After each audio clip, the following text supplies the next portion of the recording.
نحمده ونستعينه ونستغفره ونؤمن به ونتوكل عليه ونعوذ بالله من شرور أنفسنا ومن سيئات أعمالنا من يهده الله فلا مضل له ومن يضلل فلا هادي له وأشهد أن لا إله إلا الله وحده لا شريك له وأشهد أن محمدًا عبده ورسوله أما بعد கண்ணியத்திற்குரிய அல்லாஹ்வின் அடியார்களே, நாளை டிசம்பர் 6 ஜனநாயக நாட்டின் சுதந்திர இந்தியாவில் மிகப்பெரிய ஒரு கருப்பு நாள். முஸ்லிம்களுக்கு ஜனநாயகத்தை ஆதரிக்கும், நன்மையானதை நடுநிலையானதை பேசக்கூடிய அத்தனை நபர்களுக்கும் டிசம்பர் 6 ஒரு கருப்பு நாள் தான். ஒய்யாரமாக 450 ஆண்டு காலமாக நின்று கொண்டிருந்த அந்த பள்ளிவாசல், அந்த பள்ளிவாசல்களின் மீது கரை சேவகர்கள்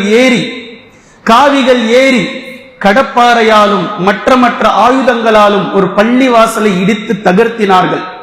ஒரு பள்ளிவாசலின் மீது ஏறக்கூடிய நேரத்தில் 400 ஆண்டுகளுக்கு மேலாக ஒரு மதம், ஒரு மார்க்கம் இங்கு வழிபட்டு கொண்டிருந்தார்களே, இது அவர்களுடைய புனித சின்னமாயிற்றே, இதன் மீது நாம் ஏறி நிற்கிறோமே, இதை நாம் தகர்க்கிறோமே, இதை நாம் இடிக்கிறோமே என்று கொஞ்சம் கூட மனசாட்சி இல்லாமல், கூச்சம் இல்லாமல் ஏறி நின்று அதை தகர்த்து எறிந்தார்கள்.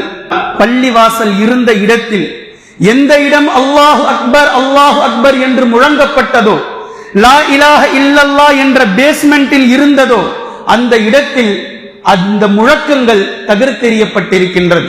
பள்ளிவாசல்களாக இருந்த அந்த இடம் இன்று அல்லாஹ்வை நினைவு கூறும் இடமாக இல்லாமல் இணை வைப்புக்குரிய இடமாக மாறி இருக்கின்றது. 15 விழுக்காடு முஸ்லிம்கள் இருந்தும் அதை நாம் அப்படியே வேடிக்கை பார்த்து கொண்டிருக்கிறோம் என்பது வேதனையாக இந்த இடத்தில் பதிவு செய்கின்றேன். டிசம்பர் 6 மாத்திரம் கருப்பு நாள் அல்ல.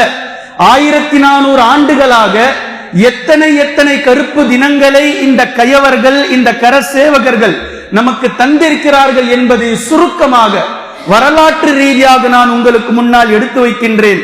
அல்லாஹ்வின் தூதர் ஸல்லல்லாஹு அலைஹி வஸல்லம் அவர்கள் 63 ஆண்டு கால வாழ்க்கைக்கு பின்னால், அதில் 23 ஆண்டு காலம் நபியாக இந்த உலகத்தில் வாழ்ந்ததற்கு பின்னால் நபி ஸல்லல்லாஹு அலைஹி வஸல்லம் அவர்கள் மறைந்தார்களே, அதுதான் முஸ்லிம்களுக்கு மிகப்பெரிய கருப்பு நாள்.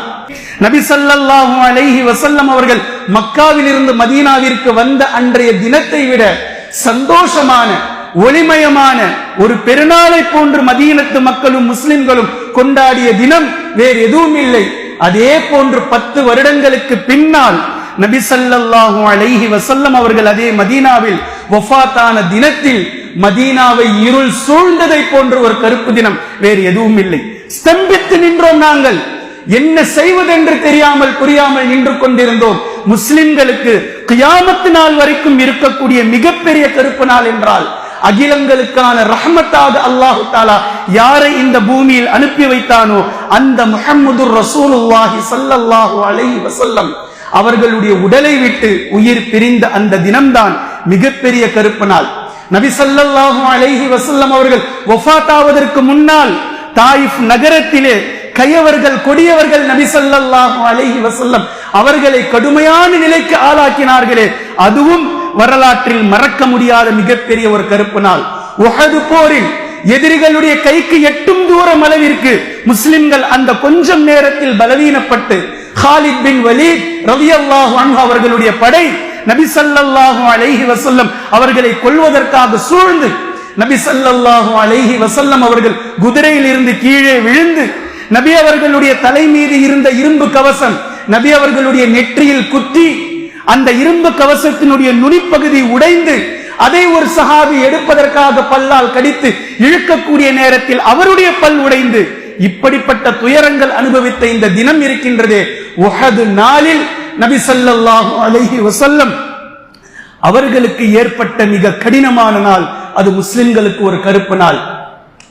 நபி ஸல்லல்லாஹு அலைஹி வஸல்லம் அவர்களே கவலையாண்டு என்று எதை சொன்னார்களோ, நபி ஸல்லல்லாஹு அலைஹி வஸல்லம் அவர்களுக்கு வலது கரமாக இடது கரமாக இருந்த ஒரு பக்கம் அபூ தாலிப், மறுபக்கம் தன்னுடைய அன்பு துணைவியார் ஹதீஜா ரலியல்லாஹு அன்ஹா அவர்கள். இருவர்களும் 6 மாதங்களுக்கு இடைவெளியில் ஒருவர் பின் ஒருவராக இறந்த அந்த ஆண்டு வரலாற்றிலேயே நபி ஸல்லல்லாஹு அலைஹி வஸல்லம் அவர்களுக்கு ஒரு கருப்பு ஆண்டு. நபி ஸல்லல்லாஹு அலைஹி வஸல்லம் அவர்களுடைய வாழ்நாளில் நடந்த இந்த நிகழ்வுகளுக்கு பின்னால் ஹலீஃபாக்கள் இந்த மண்ணை ஆட்சி செய்தார்கள். மக்காவிலே இந்த தீனை கொண்டு வந்தார்கள். நபி ஸல்லல்லாஹு அலைஹி வஸல்லம் அவர்கள் எந்த தண்டவாளத்தை, எந்த சீரான பாதையை போட்டு காட்டினார்களோ அதன் மீது முதல் ஹலீஃபா அபூபக்கர் சித்தீக் ரலியல்லாஹு அன்ஹு அவர்கள் நபி அவர்களுக்கு பின்னால் 2 ஆண்டுகளில் வஃபாத்தானார்கள். குலஃபாஇர் ராஷிதீனில் மஹ்தியீன், நேர்வழி பெற்ற ஹலீஃபாக்களில் முதலாமவர் வஃபாத்தானார்கள். அதற்கு பின்னால் உமர் இப்னுல் கத்தாப் ரலியல்லாஹு அன்ஹு அவர்கள் ஃபஜ்ருடைய தொழுகையில் இருக்கக்கூடிய நேரத்தில் ஒரு யூதனால் கத்தியால் குத்தப்பட்டு 3 நாட்கள் கழித்து வஃபாத்தானார்கள். அதற்கு பின்னால் 3ஆம் ஹலீஃபா உஸ்மான் இப்னு அஃபான் ரலியல்லாஹு அன்ஹு அவர்கள் குர்ஆனை ஓதிக்கொண்டிருக்கும் போது ஒரு கிளர்ச்சியாளர்களால் வீட்டுக்குள் புகுந்து சரமாரியாக உஸ்மான் இப்னு அஃபான் ரலியல்லாஹு அன்ஹு அவர்களை வெட்டி அவர்களுடைய உடலை தூக்கி வீசிவிட்டு சென்றார்கள். 4ஆம் ஹலீஃபா அலி இப்னு அபீ தாலிப் ரலியல்லாஹு அன்ஹு அவர்கள் கூஃபாவிலே ஃபஜ்ர் தொழுகைக்காக வீட்டிலிருந்து பள்ளிக்கு செல்லும் போது கயவர்களால் கொத்தி கொல்லப்பட்டார்கள். பின்பு அஹ்லே பைத் நபி ஸல்லல்லாஹு அலைஹி வஸல்லம் அவர்களுடைய குடும்பத்தில் ஒவ்வொரு நபர்களாக கரை வைத்து, ஒவ்வொரு நபர்களாக குறிவைக்கப்பட்டு நபி ஸல்லல்லாஹு அலைஹி வஸல்லம் அவர்களுடைய பேரப்பிள்ளை ஹசன் ரலியல்லாஹு அன்ஹு அவர்கள் கொல்லப்பட்டார்கள். பின்பு ஹுசைன் ரலியல்லாஹு அன்ஹு நாம் சொல்லவே வேண்டாம்.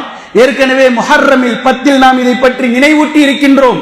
நபி ஸல்லல்லாஹு அலைஹி வஸல்லம் அவர்களுடைய பேரப்பிள்ளைக்கு நடந்த மிகப்பெரிய துரோக வரலாறு. ஹுசைன் ரலியல்லாஹு அன்ஹு அவர்கள் கொல்லப்பட்டார்கள். இவையெல்லாம் இஸ்லாத்தில் மறக்க முடியாத வடுக்கள். இவை எல்லாவற்றையும் நீங்கள் குர்ஆன் ஹதீஸின் ரீதியாக நீங்கள் பார்த்திருக்கலாம். அதே போன்று அதற்கு பின்னால் கிபி 1099 மஸ்ஜிதுல் அக்ஸா கயவர்களால் கைப்பற்றப்பட்டது. உமர் இப்னுல் கத்தாப் ரலியல்லாஹு அன்ஹு அவர்கள் பள்ளிவாசலை மீட்டதற்கு பின்னால் கயவர்களால் மஸ்ஜிதுல் அக்ஸா அவர்களிடத்தில் கைப்பற்றப்பட்டது. மிகப்பெரிய முஸ்லிம்களுடைய வீழ்ச்சிக்குரிய நாள். அதே போன்று பக்தாத் உங்களுக்கு தெரியும், பக்தாத் வீழ்ந்தது கிபி 1258 ஹிஜ்ரி 656. கிட்டத்தட்ட 10 லட்சம் முஸ்லிம்கள் கொல்லப்பட்டார்கள். 10 லட்சம் முஸ்லிம்கள். இஸ்லாமிய பொற்கால ஆட்சி, அந்த அறிவு அழிந்த அந்த தினம், அந்த நகரம், அந்த நாடு ஒட்டுமொத்தமாக. அதே போன்று அண்டலஸ் இழப்பு என்பதை நீங்கள் வரலாற்றில் படித்திருந்தால் இதைத்தான் ஸ்பெயின் வரலாறு என்று நீங்கள் பார்க்கலாம். ஸ்பெயினில் இஸ்லாம் என்ன ஆனது, என்ன நடந்தது என்பதை வரலாற்று ரீதியாக எடுத்து நீங்கள் பாடம் படியுங்கள். நான் நினைவூட்டுகின்றேன் ஸ்பெயினுடைய வரலாறு.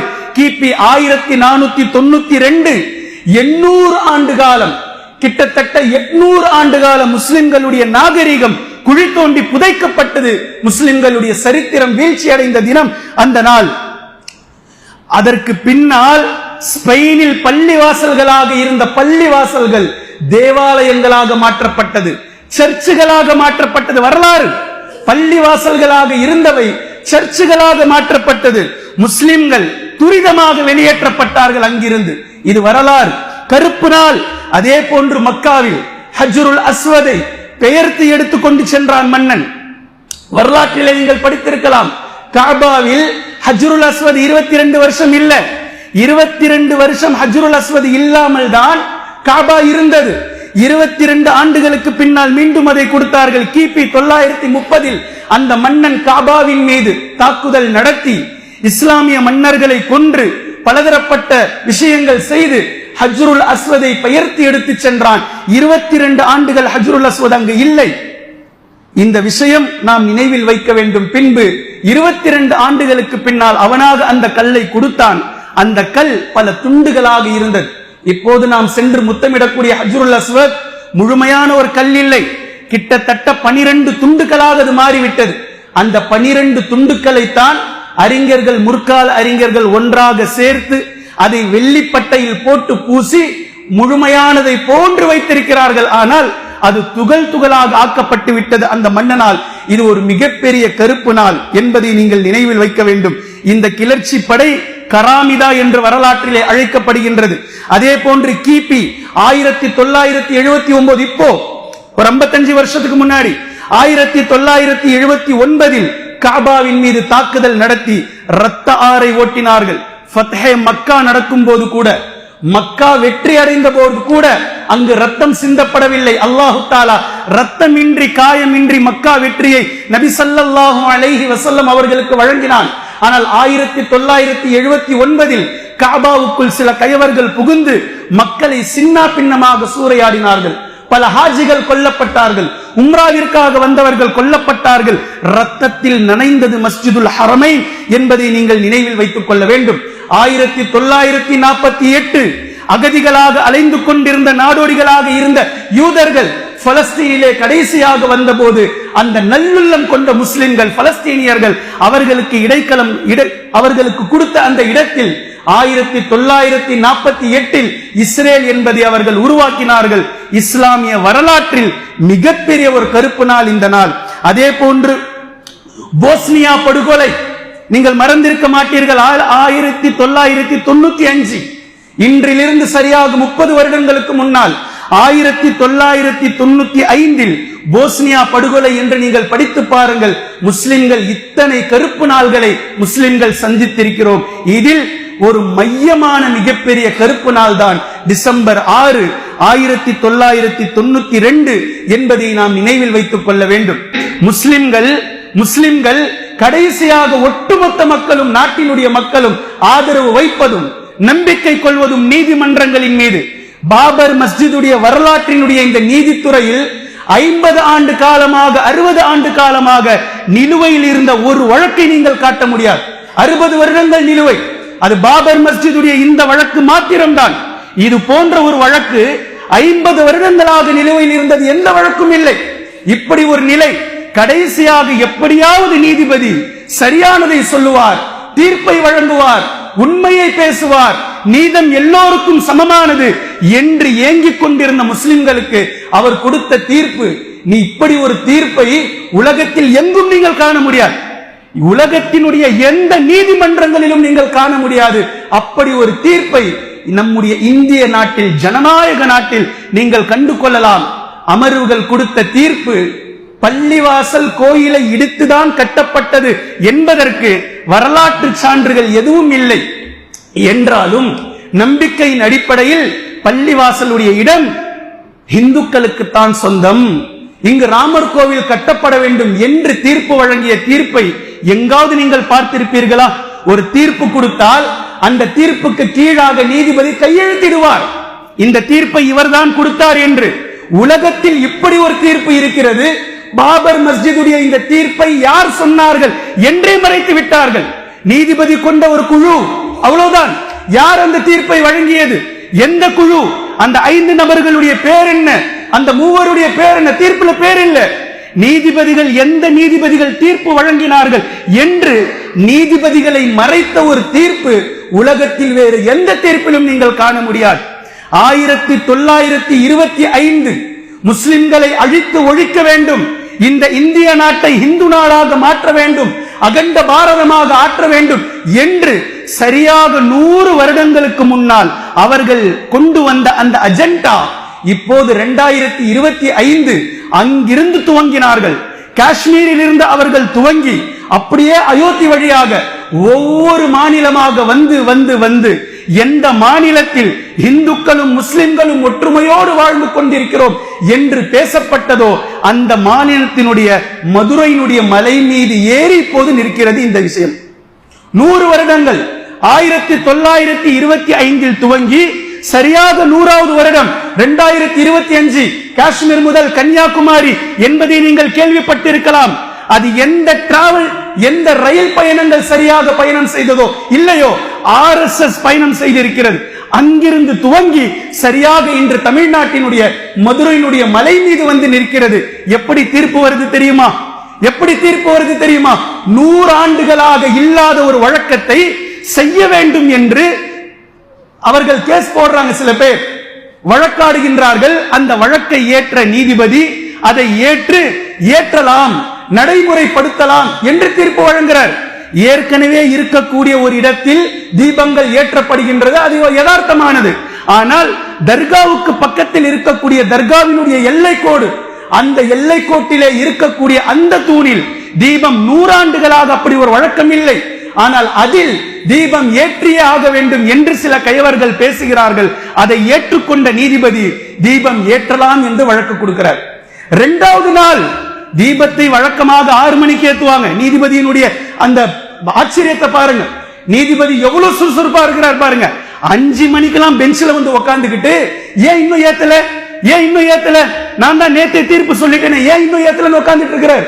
பக்கத்துல இருக்கிறவர் சொல்றாரு, மங்குனி நீதிபதியே 6 மணிக்கு தாங்க ஏத்துற டைம், 5 மணிக்கெல்லாம் அவசரப்படுறாரு. 6 ஆச்சு, 6:05 ஆச்சு, ஏத்தல. 6:05 ஆகி ஏத்தாதவுடன் 6:33 அடுத்த சட்டத்தை பாஸ் பண்றார். ஈவினிங் கண்டம் கோர்ட் நேற்றைய தினம் ஏற்ற சொல்லியும் ஏற்றாதவர்களின் மீது கோர்ட் அவமதிப்பு வழக்கு என்று 6:33 ஒரு நீதி ஒரு விஷயத்தை பாஸ் பண்றார். இப்படி எங்கெங்க இருந்தீங்க நீங்க இவ்வளவு நாளா? எத்தனை வழக்குகள் நீதிமன்றங்களில் நிலுவையில் இருக்கிறது, அதுவெல்லாம் இந்த நீதிபதிகளுக்கு தெரியல. இவ்வளவு ஒரு சூப்பரான நீதிபதி 1/2 மணி நேரத்தில் ஒரு கேஸை இப்படி மாற்றி நீதிபதிகள் நீதி அளிக்க முடியும். ஆனால் எத்தனை வழக்குகள் நீதிமன்றங்களில் நிலுவையில் இருக்கின்றது, எத்தனை அநீதங்கள், பிறருக்கு அநீதம் இழைக்கப்பட்டு விட்டது என்று நீதிமன்றங்களில் வருடக்கணக்குகளாக காத்துக் கொண்டிருக்கிறார்கள். அங்கெல்லாம் செல்லாத நீதிபதிகள் 1/2 மணி நேரத்தில் ஒரு விஷயத்தை மாற்றி அமைத்து சட்டங்களை, நீதித்துறை இப்படியெல்லாம் விளையாட முடியுமானால் எப்படி இருக்கின்றது என்று பாருங்கள். முஸ்லிம்களாகிய நாம் இப்போது நன்கு பதிய வைத்துக் கொள்ளுங்கள். வரலாற்றை மக்களுக்கு புரிய வைத்துக் கொண்டே இருக்க வேண்டும், நினைவுபடுத்திக் கொண்டே இருக்க வேண்டும். நாளை 50 வருடங்கள் கழித்து யாரேனும் ராமர் கோவிலுக்கு நின்று சென்றாலும் ராமர் என்ற அவர்களுடைய கடவுளுக்கு மேலாக பாபருடைய நினைவு அவர்களுக்கு வர வேண்டும். பாபர் என்ற மனிதர் ராமர் என்ற கடவுளுக்கு இடம் கொடுத்தார். கடவுள் கொடுக்கணும் மற்றவர்களுக்கு. ஆனால் இந்தியாவில் இப்படி ஒரு வரலாறு இருக்கின்றது. பாபர் என்ற மனிதர் ராமர் என்ற கடவுளுக்கு இடம் கொடுத்திருக்கிறார் என்று வரலாறு நிச்சயமாக பேசும். இது முஸ்லிம்களுக்கு ஒன்றும் இல்லை. எவர்கள் இது போன்ற நம்பிக்கையில் இருக்கிறார்களோ அவர்களுக்கு இது இழுக்கான செய்தி என்பதை இந்த இடத்தில் நான் பதிவு செய்து கொள்கின்றேன். கண்ணியத்திற்குரிய அல்லாஹ்வின் அடியார்களே, இப்படிப்பட்ட இக்கட்டான நிலையை நாம் சந்திப்பதற்கான நிலைகள் என்ன? ஏன் இப்படி சந்திக்கின்றோம்? பள்ளிவாசல்களாக இல்லை, மஸ்ஜிதுகளாக இல்லை, மஸ்ஜிதுக்குள் வரக்கூடிய முசல்லிகள் தொழுகையாளிகளாக இல்லை. பள்ளிவாசலுக்குள் உள்ளே புகுந்தால் ஒரு சந்தோஷம் ஏற்பட வேண்டும், அல்லாஹ்விடத்தில் ஒரு பயம் ஏற்பட வேண்டும். நாம் அல்லாஹ்வினுடைய ரஹ்மத்துக்குள் நுழைகின்றோம், அல்லாஹோடு தன்னை இணைப்பதற்காக ஒரு மிகப்பெரிய ஒரு பொக்கிஷத்தில் இணைகின்றோம் என்ற ஒரு பந்தம் அவருடைய உள்ளத்தை தட்டி எழுப்ப வேண்டும்.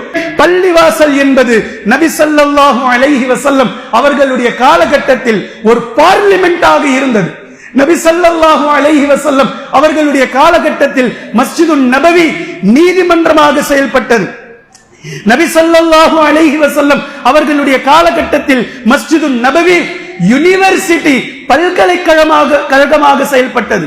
நபி ஸல்லல்லாஹு அலைஹி வஸல்லம் அவர்களுடைய காலகட்டத்தில் பள்ளிவாசலுக்கு வெளிப்புறம் ராணுவ தளவாடமாக செயல்பட்டது. பள்ளிவாசலை மஸ்ஜிதுன் நபவியை நீங்கள் 3ஆக பார்க்கலாம். ஒன்று மெஹராப், இந்த இடம் மெஹராப். ஏற்கனவே நான் அர்த்தம் சொல்லி இருக்கிறேன். மெஹராப் என்பதற்கான பொருள் போர்க்களம். இங்கிருந்து அதுவரைக்கும் மஸ்ஜித், சுஜூது செய்யும் இடம். பேர் எப்படி வச்சிருக்கிறாங்க பாருங்க, அரபியில எவ்வளவு அழகான பெயர்களை அல்லாஹு தஆலா நமக்கு கற்றுத் தந்திருக்கிறார். இது போர்க்களம், இது மஸ்ஜித். வெளிப்புறத்தில் ராணுவ தளவாடமாக நபி ஸல்லல்லாஹு அலைஹி வஸல்லம் அவர்கள் கட்டமைத்தார்கள். வரக்கூடிய விருந்தாளிகளுக்கு தங்குமிடமாக மாற்றினார்கள். நீதி கேட்டு வருபவர்களுக்கு நீதிகளை அள்ளி கொடுக்கும் இடமாக பள்ளிவாசலை நபி ஸல்லல்லாஹு அலைஹி வஸல்லம் அவர்கள் தயார் செய்து வைத்தார்கள். போர்க்களம், மஸ்ஜித். அவருடைய உள்ளத்திலிருந்து பயிற்சியை உடல் வரைக்கும் கொடுக்க வேண்டும் என்பது பள்ளிவாசல். அல்லாஹுக்கும் அடியார்களுக்கும் இணைக்கக்கூடிய ஒரு மிகப்பெரிய பாலமாக பள்ளிவாசல்கள் செயல்படுகின்றது. இதிலிருந்து நமக்கு அல்லாஹு தஆலா ஒரு விஷயத்தை புரிய வைக்கின்றான். இந்த பூமி யாருடையதும் அல்ல. இந்த பூமி அல்லாஹுக்கு சொந்தமானது. வானம் அல்லாஹுக்கு சொந்தமானது. சந்திரன், சூரியன், கோள்கள், கடல்கள் அனைத்தும் அல்லாஹுக்கு சொந்தமானது. இந்த பூமி அல்லாஹ் ஒருவனுக்கே உரித்தானது என்பதை நினைவூட்டும் விதமாகத்தான் ஊருக்குள் ஒவ்வொரு இடங்களிலும் அல்லாஹ்வை மாத்திரம் வணங்குவதற்காக ஒரு பகுதியை நீங்கள் தனியாக்குங்கள். அங்கு சென்று யா அல்லாஹ் இந்த பூமி உனக்கானதுதான், அதனுடைய நினைவூட்டலாக ஒரு பகுதியை நாங்கள் உனக்கு வணங்கும் இடமாக, உனக்கு சிரம் பணியும் இடமாக, உன்னிடத்திலே பணிந்து நிற்கக்கூடிய இடமாக நாங்கள் ஆக்கியிருக்கின்றோம். பள்ளிவாசல்கள் இரண்டு இணைப்புகளை கொடுக்கின்றது. நல்லா கவனிக்கணும் இந்த இடம். பள்ளிவாசல் மஸ்ஜித், யாருடைய நடவடிக்கை, யாருடைய உள்ளத்தில் இந்த இரண்டு இணைப்புகளும் இல்லையோ அவர் பள்ளிவாசலுக்கு வருவதும் ஒன்றுதான், பள்ளிக்கு வராமல் இருப்பதும் ஒன்றுதான். முதலாவது இணைப்பு நம்மை அல்லாஹோடு இணைக்கக்கூடிய இணைப்பு பள்ளிவாசல் செய்கின்றது. நம்மை அல்லாஹோடு இணைக்கக்கூடிய இணைப்பு. இந்த மிகப்பெரிய இந்த இணைப்பிற்காகத்தான் படைப்பினங்களாக இருக்கக்கூடிய நம்மை படைத்தவனோடு முடிச்சு போட்டு இணைக்கக்கூடிய ஒரு மிகப்பெரிய ஒரு பந்தத்தை அல்லாஹு தஆலா இந்த பூமியில் இந்த இடத்தில் ஏற்படுத்துகின்றான். இதற்கென்று ஒரு மாண்பு இருக்கின்றது, இதற்கென்று ஒரு அழகு இருக்கின்றது, இதற்கென்று ஒரு ரஹ்மத் இருக்கின்றது. நபி ஸல்லல்லாஹு அலைஹி வஸல்லம் அவர்கள் அவைகள் எல்லாம் நமக்கு கற்றுத் தந்திருக்கின்றார்கள். இரண்டாவது இணைப்பு மனிதர்களை மனிதர்களோடு இணைக்கின்றது. ஒரு மனிதனை சக மனிதனாக நீங்கள் பாருங்கள். நீங்கள் உயர்ந்தவராய் இருக்கலாம், அடுத்தவரை நீங்கள் தாழ்வாக நீங்கள் எண்ண வேண்டாம். அவரும் நீங்களும் சமமானவர்கள் தான். இறைவனுக்கு முன்னால் நீங்கள் அத்தனை நபர்களும் ஒரே அடிமைகள் தான் என்ற பக்குவத்தை இந்த பள்ளிவாசல் எடுத்து கொடுத்து இணைக்க சொல்கின்றது. ஒரு இணைப்பு அடியார்களை அல்லாஹ்வின் பக்கம் இணைக்கின்றது, மற்றொரு இணைப்பு அடியார்களை அடியார்களோடு இணைத்து வைக்கின்றது. இது பள்ளிவாசல், அல்லாஹ்வுடைய வீடு. இதில் யாரும் ஓனர் இல்லை, யாரும் அடிமைகள். அத்தனை நபர்களும் யாவரும் அடிமைகள். ஒட்டுமொத்த நபர்களும் இந்த இடம் அல்லாஹுக்கு சொந்தமானது. இதை யாரும் உரிமை கொண்டாட முடியாது, யாரும் சொந்தம் கொண்டாட முடியாது. உங்களுக்கு தேவைப்பட்டால் நீங்கள் பள்ளியுடைய வேலை செய்யலாம், ஊழியர்களாக பள்ளிவாசலுக்கு அல்லாஹுக்கு ஹித்மத் செய்யலாம். அல்லாஹ்வினுடைய பள்ளிவாசலில் பள்ளிவாசலுக்கு உதவி செய்யுங்கள், உபகாரம் செய்யுங்கள். ஆனால் அதிகாரம் செய்வதற்கு யாருக்கும் ரைட்ஸ் இல்லை. இது அல்லாஹ்வினுடைய சொத்து, இது அல்லாஹ்வினுடைய அதிகாரத்தில் கட்டுப்பட்டது என்ற நிலை முதலில் பள்ளிவாசலுக்குள் எப்போது தோன்றுமோ, இது அல்லாஹோடு நம்மை இணைக்கும் பாலம், அடியார்களோடு நம்மை இணைக்கக்கூடிய பாலம் என்ற நிலை பள்ளிவாசலுக்குள் எப்போது வருமோ அப்போதுதான் நமக்கான புத்தி தெளிவாக வரும். இப்படி தெளிவானதற்கு பின்னால் முஸ்லிம்களுக்கு இன்று நான் 4 விஷயங்களை வைக்கின்றேன்.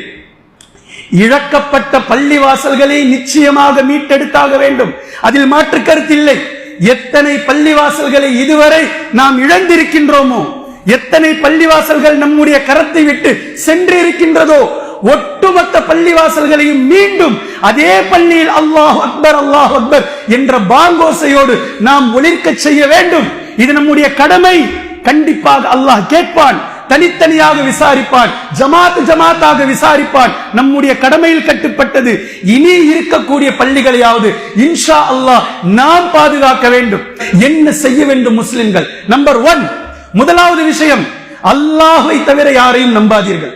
முதல் விஷயம், எப்போதும் நான் சொல்லக்கூடிய விஷயம், அல்லாஹ் ஒருவன் தான் நமக்கு பாதுகாப்பு அளிப்பவன், அல்லாஹ் ஒருவன் தான் நமக்கான ப்ரொடெக்ட் கொடுப்பவன். அவன் மீது நம்பிக்கை வைத்து முழுவதுமாக இஸ்லாமிய ஒழுக்கவியலில் எத்தனை குறைபாடுகள் நம் இடத்தில் இருக்கின்றதோ அந்த குறைகளை அகற்றி தௌபா செய்து இஸ்திக்ஃபார் செய்து முழுக்க நபி ஸல்லல்லாஹு அலைஹி வஸல்லம் அவர்கள் எப்படி ஒரு வாழ்க்கை நெறியை இஸ்லாமிய அடிப்படையில் வாழ வேண்டும் என்று நமக்கு கற்றுக் கொடுத்தார்களோ அந்த பாதையில் முதலில் நீங்கள் செல்லுங்கள். நம்பர் 1, ஒட்டுமொத்தமாக நீங்கள் உங்களை சுய பரிசோதனை செய்து கொள்ளுங்கள். ஒவ்வொரு நபர்களும் அவரவர்களுடைய வாழ்வியலை குர்ஆன் ஹதீஸோடு உரசி பார்த்து நம்மை நாம் முதலில் சீர்திருத்த வேண்டிய கட்டாயம் இருக்கின்றது. ஈமானை சரி செய்வது, தக்வாவை சரி செய்வது, தவக்குலை சரி செய்வது, நம்முடைய தௌஹீதை சரி செய்வது, இந்த விஷயத்தை நாம் முதலில் சரி செய்வது. இது நம்பர் 1. நம்பர் 2, 2 மக்களை குறிவைத்து இலக்கு வைத்து நாம் பள்ளிக்குள் கொண்டு வர வேண்டும். இந்த இரு சாரார்களாக பிரித்து அவர்களை பள்ளிவாசலின் பக்கம் கொண்டு வர வேண்டும். 1 மக்கள், இதில் வயது வித்தியாசம் இல்லை, பொதுவான மக்கள். 2வது இளைஞர்கள். இந்த இரண்டு மக்களையும் இரு சாரார்களையும் பள்ளிவாசலுக்குள் கொண்டு வர வேண்டும். கொண்டு வந்து ஒவ்வொரு பள்ளிவாசல்களும் பொதுவாக மக்களையும் வழிநடத்த வேண்டும், இளைஞர்களை குறிப்பாக வழிநடத்த வேண்டும். இந்த இளைஞர்களுடைய விஷயத்தில் மிகுந்த கவனத்தை நிர்வாகம் செலுத்த வேண்டும், ஊர் ஜமாத் செலுத்த வேண்டும். ஒவ்வொரு வீட்டிலும் ஒன்றல்லது 2 இளைஞர்கள் இருக்கிறார்கள். நீங்கள் உங்களுடைய இளைஞரை பொறுப்பெடுத்து பள்ளிக்குள் கொண்டு வந்து சேர்ப்பது என்பது உங்களுடைய பொறுப்பு என்பது நீங்கள் முதலில் விளங்க வேண்டும். நபி ஸல்லல்லாஹு அலைஹி வஸல்லம் அவர்கள் கூறிய ஒரு ஹதீஸ், ஜமாத் தொழுகைக்கு வராமல் இருக்கிறார்களே சிலர்கள், என்னிடத்தில் ஒரு இளைஞர் பட்டாளம் இருக்கின்றது, அந்த பட்டாளத்திடத்தில் நான் சொன்னால் அவர்களுடைய வீட்டின் மீது சுள்ளிகளை பொறுக்கி போட்டு எரித்து விடுவார்கள் என்று சொன்னார்கள் அல்லாஹ்வின் தூதர் ஸல்லல்லாஹு அலைஹி வஸல்லம் அவர்கள். எப்படி பயிற்சி கொடுத்து வச்சிருந்தாங்க பாருங்க நபி அவர்கள் இளைஞர்களை. இன்று இளைஞர்களுக்கு நாம் செய்ய வேண்டிய பொறுப்பு, தீனை ஈமானை அவர்களுக்கு கொடுக்கும் போதே, அதைத்தான் மஸ்ஜிதுன் நபவியினுடைய வெளிப்புறம் ராணுவ தளவாடம் என்று சொன்னேன். இளைஞர்களுக்கு தற்காப்புகளை நிர்வாகம் கற்றுத்தர வேண்டும், பள்ளிவாசல் அதை பொறுப்பெடுத்து செய்ய வேண்டும். அவர்களுடைய உடற்பயிற்சி, அவர்களுடைய ஃபிட்னஸ் ஒரு நிர்வாகம், ஒரு ஜமாத் கவனிக்க வேண்டும். இளைஞராக இருக்கும் போது அவர்கள் பயிற்சி செய்யாவிட்டால் வேறு எப்போது செய்வார்கள்? இளைஞர்களாக இருக்கும் போது அவர்களுடைய உடல் சக்திகள் இந்த தீனுக்காக பயன்படாவிட்டால் வேறு எப்போது பயன்படும்? நபி ஸல்லல்லாஹு அலைஹி வஸல்லம் அவர்கள் இந்த விஷயத்தில் மிக கச்சிதமாக, மிக தெளிவாக செயல்பட்டார்கள்.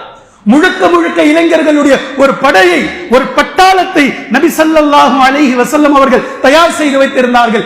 இதைத்தான் நான் சொன்னேன், உள்ளத்தில் இருந்து பயிற்சியை துவங்கி உடல் வரைக்கும் கொடுக்க வேண்டும்.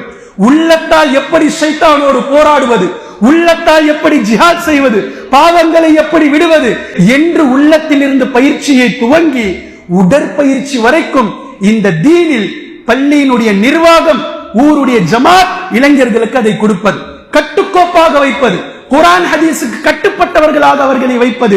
இது போன்ற நிலையை 2ஆம் நிலை ஒவ்வொரு நிர்வாகம் தனித்தனியாக செய்தாலும் சரி, அல்லது ஊர் ஜமாத் சேர்ந்து செய்தாலும் சரி. 3வது தஅவா பணி மிக முக்கியமானது. இந்த தஅவா பணியில் மிக கவனமாக முஸ்லிம் அல்லாதவர்களை நாம் சென்று சந்தித்து அவர்களை பள்ளிக்கு அழைக்க வேண்டும். ஒரு தேநீர் விருந்தோ அல்லது ஒரு உணவு விருந்தோ 3 மாதத்திற்கு ஒரு முறை, சக்தி இருந்தால் 2 மாதத்திற்கு ஒரு முறை அத்தனை நபர்களையும் முஸ்லிம் அல்லாத சொந்தங்களை அழைத்து, ஆண்கள் பெண்கள் என்ற பாகுபாடு இல்லாமல் ஒட்டுமொத்த நபர்களையும் அழைத்து இந்த தீனை, இந்த இஸ்லாத்தை அவர்களுக்கு எடுத்து வைக்க வேண்டிய பொறுப்பு நம்மிடத்தில் இருக்கின்றது. அவர்களுக்கு எழுந்திருக்கக்கூடிய இஸ்லாத்தை பற்றிய சந்தேகங்களுக்கு ஆலிம்கள் இருக்கிறார்கள், மிகப்பெரிய ஆலிம்கள் ஊருக்குள் இருக்கிறார்கள். அழைத்து அவர்களை வைத்து அல்லாஹுக்காக வேலை வாங்குங்கள். மக்களை அழைக்க வேண்டியதுதான் நம்மளுடைய பொறுப்பு. அழைத்து வந்து அமர வைத்து அவர்களை ஒரு விருந்திலே கலக்க வைத்து இந்த தீனை, இஸ்லாத்தை, குர்ஆனையும் ஹதீஸையும் உலமாக்களுடைய வாயிலாக முஸ்லிம் அல்லாத சொந்தங்களுக்கு தஅவா பணியாக செய்ய வேண்டும். குறைந்தது 2 மாதங்களுக்கு ஒரு முறை இதை செய்து கொண்டே இருக்க வேண்டும். இன்ஷா அல்லாஹ் இஸ்லாம் எப்படி வளரும் பாருங்க. நம்பர் 4, 4வது சமூக வளர்ச்சிக்காக வித்திட வேண்டும். சமூக பொறுப்பினுடைய மையமாக பள்ளிவாசல்கள் செயல்பட வேண்டும். சமூக பொறுப்பு, யார் ஏழைகள், யார் கணவர் இல்லாமல் இருக்கிறார்கள், எந்தெந்த பெண்கள் விதவைகளாக இருக்கிறார்கள், ஒட்டுமொத்தத்தையும் கணக்கெடுத்து முஸ்லிம்கள், முஸ்லிம் அல்லாதவர்கள் என்ற நிலையில் அந்தந்த ஏழைகளுக்கு குறிப்பாக மாதம் ஒரு முறை அவர்களுக்கு தேவையானதை, அவர்களுக்கானது சமூக பொறுப்பு. இந்த இடத்தில் சென்றால், இந்த பள்ளிவாசலுக்கு சென்றால் இந்த விஷயத்தை அவர்கள் முடித்து தருவார்கள். ஹலாலான முறையில், ஹராமாக இல்லை, ஹராமான விஷயங்கள் இல்லை.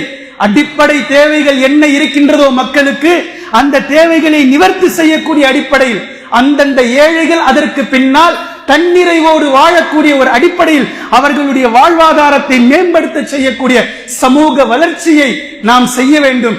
இந்த 4 கட்டங்களையும் கண்டிப்பாக ஒவ்வொரு பள்ளிவாசலுடைய நிர்வாகமும் இதை செய்து கொண்டே இருக்குமேயானால் இன்ஷா அல்லாஹ் பள்ளிவாசல்கள் பாதுகாக்கப்படும், இந்த தீன் பாதுகாக்கப்படும், இஸ்லாமிய இளைஞர்கள் பாதுகாக்கப்படுவார்கள். இஸ்லாத்தின் மீது இருக்கக்கூடிய கரும்புள்ளிகள் அகற்றப்பட்டு இஸ்லாம் என்றால் இதுதான் என்று நாம் தாவா செய்யாமலேயே தாவாக்கள் ஒளிரச் செய்யும். ஒவ்வொரு பள்ளிவாசல்களுடைய நிர்வாகிகளும் இதை கையில் எடுக்க வேண்டும். இந்த 4 பணிகளையும் இன்ஷா அல்லாஹ் செய்து கொண்டே வர வேண்டும். கண்ணியத்திற்குரிய அல்லாஹ்வின் அடியார்களே, கடைசியாக ஒரு செய்தியை சொல்லி நான் முடிக்கின்றேன். நபி ஸல்லல்லாஹு அலைஹி வஸல்லம் அவர்கள் தொழுகை எப்படி தொழ வேண்டும் என்று கற்றுக் கொடுத்தார்கள்.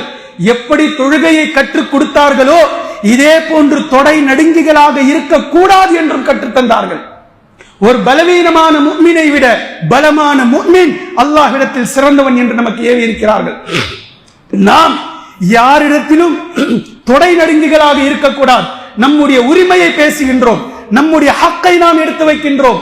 450 ஆண்டு காலமாக ஒய்யாரமாக நின்று கொண்டிருந்த பள்ளிவாசல்களை இதே ஜனநாயக நாட்டில் சில கயவர்கள் இடித்து தகர்ப்பார்கள். இதை பற்றி பேசினால் பிரச்சனை வந்துவிடும் என்று நின்றால் உங்களுடைய பள்ளிவாசலை நீங்கள் பாதுகாக்க மாட்டீர்கள். அதே போன்று நபி ஸல்லல்லாஹு அலைஹி வஸல்லம் அவர்கள் அல்லாஹ்விடத்தில் எவ்வளவு பணிவாக இருக்க வேண்டும் என்று கற்றுத்தந்தார்களோ யாரிடத்திலும் குனிந்து செல்லக்கூடாது என்பதையும் கற்றுக் கொடுத்தார்கள். சுயமரியாதையோடு நீங்கள் நில்லுங்கள். இந்த தீன் உங்களை அவ்வளவு உயர்வாக கொண்டு செல்லும். அல்லாஹ்விடத்தில் பணிந்து செல்லுங்கள். அடியார்கள் தீயவர்களிடத்தில் யாரிடத்திலும் குனிந்து செல்ல வேண்டாம் என்றும் நமக்கு கற்றுத் தந்திருக்கிறார்கள். ஈமானை பற்றி பேசிய நபி ஸல்லல்லாஹு அலைஹி வஸல்லம் அவர்கள் ஈட்டி எறிவது எப்படி என்றும் நமக்கு கற்றுத் தந்திருக்கிறார்கள். ஈட்டி எறியக்கூடிய பயிற்சி சஹாபாக்களுக்கு நபி அவர்கள் முன்னின்று கற்றுக் கொடுப்பார்கள். முன்னின்று அதை சரி செய்வார்கள். இதை பற்றி பேசுவார்கள். மல்யுத்தங்களை நடத்தி போருக்கு யார் தகுதியானவர் என்பது நபி ஸல்லல்லாஹு அலைஹி வஸல்லம் அவர்கள் தேர்வு செய்வார்கள். கண்ணியத்திற்குரிய அல்லாஹ்வின் அடியார்களே, வான்மறையை கற்றுக் கொடுத்த நபி ஸல்லல்லாஹு அலைஹி வஸல்லம் அவர்கள் ராணுவ தளவாடங்களில் வாள் எப்படி பிடிக்க வேண்டும், வாள் எப்படி வேந்த வேண்டும், வாழ்வீச்சு எப்படி என்பதையும் அல்லாஹ்வின் தூதர் ஸல்லல்லாஹு அலைஹி வஸல்லம் அவர்கள் கற்றுத் தந்திருக்கிறார்கள். தக்வாவை பற்றி பேசிய நபி அவர்கள், தவக்குலை பற்றி பேசி இருக்கும் நபி அவர்கள், எதிர் முனையில் இருப்பவர்களை எதிரிகளை எப்படி தாக்க வேண்டும் என்று தாக்குதலையும் நபி ஸல்லல்லாஹு அலைஹி வஸல்லம் அவர்கள் கற்றுத் தந்திருக்கிறார்கள். எனவே கண்ணியத்திற்குரிய அல்லாஹ்வின் அடியார்களே, நாம் கண்ணியத்தோடு வாழ வேண்டும் என்பதில் எந்த சந்தேகமும் இல்லை. இந்த பள்ளிவாசல் என்பது நமக்கான பெருமை, நமக்கான சின்னம், நமக்கான பெருமிதம். அல்லாஹ் இதை வைத்து நமக்கு நாளை மறுமையில் மிகப்பெரிய நன்மைகளை வழங்க இருக்கின்றார். இதற்காக யார் இந்த பள்ளிவாசலை ஒரு பள்ளிவாசலை கட்டினாரோ நாளை மறுமையில் அல்லாஹு தஆலா அவருக்கான ஒரு வீட்டை எழுப்புவான். யார் இந்த பள்ளிவாசலில் வேலை செய்கிறார்களோ அவர்களுக்கான அந்தஸ்து உயர்ந்தது. யார் பள்ளிவாசலில் முஅத்தின்களாக பாங்கு சொல்கிறார்களோ நாளை மறுமை நாளில் அவர்களுடைய கழுத்து நீளமாக இருக்கும் என்று பள்ளிவாசல்கள் நாளை மறுமையில் நமக்கு மிகப்பெரிய நன்மைகளை பெற்றுத் தரக்கூடிய ஒரு மிகப்பெரிய பொக்கிஷமாக அல்லாஹு தஆலா கொடுத்திருக்கின்றார். பள்ளி வாசல்கள் என்பது அல்லாஹ்வை போற்றுவதற்காகவும் அல்லாஹ்வை துதிப்பதற்காகவும் மாத்திரம் அல்ல என்பதை நீங்கள் விளங்க வேண்டும். பள்ளிவாசல் என்பது நாம் சொன்ன இந்த 4 அடிப்படைகளில் அமையப்பட வேண்டும். அதில் அல்லாஹ்வை வணங்குதலும் உண்டு, அல்லாஹ்வை போற்றுதலும் உண்டு, வணக்க வழிபாடுகளும் பள்ளிவாசலில் இருக்கின்றது. ஒரு மிகப்பெரிய சமூக சமய அரணாக பள்ளிவாசல் திகழ வேண்டும். இப்படி இன்ஷா அல்லாஹ் நாம் இருந்தால் அல்லாஹ் நமக்கு உதவி செய்வான். எதை நாம் இழந்து விட்டோமோ யா அல்லாஹ் எங்களை நீ குற்றம் பிடித்து விடாதே. நாங்கள் பலவீனர்களாக இருக்கிறோம், எங்களால் ஒன்றும் செய்ய முடியாத நிலையில் இருக்கின்றோம் என்றாலும் எதிர்த்து குரலை கொடுக்கக்கூடிய நிலையில் தான் இன்ஷா அல்லாஹ் நாங்கள் இருக்கிறோம். நாளை எங்களை குற்றம் பிடித்து விடாது. எதை நாங்கள் இழந்தோமோ அதை மீண்டும் மறுமைக்கு முன்னால் நாங்கள் மீட்டெடுக்கக்கூடிய ஆற்றலை எங்களுக்கு வழங்குவாயாக. இந்த பள்ளிவாசல்கள் உன்னிடத்தில் எங்களுக்கு நன்மைகளை பெற்றுத்தரக்கூடிய பள்ளிவாசல்களாக எங்களுடைய விஷயத்தை நீ ஆக்கி வைப்பாயாக. நன்மையான காரியங்களில் எங்களை ஈடுபடுத்துவாயாக. அல்லாஹ்விடத்தில் பள்ளிவாசல்களை வைத்து துஆ கேளுங்கள். அல்லாஹ் மிகவும் மன்னிப்பவனாக இருக்கின்றான், அல்லாஹ் மேலானவனாக இருக்கின்றான். வ ஆகிரு தஅவானா அனில் ஹம்துலில்லாஹி ரப்பில்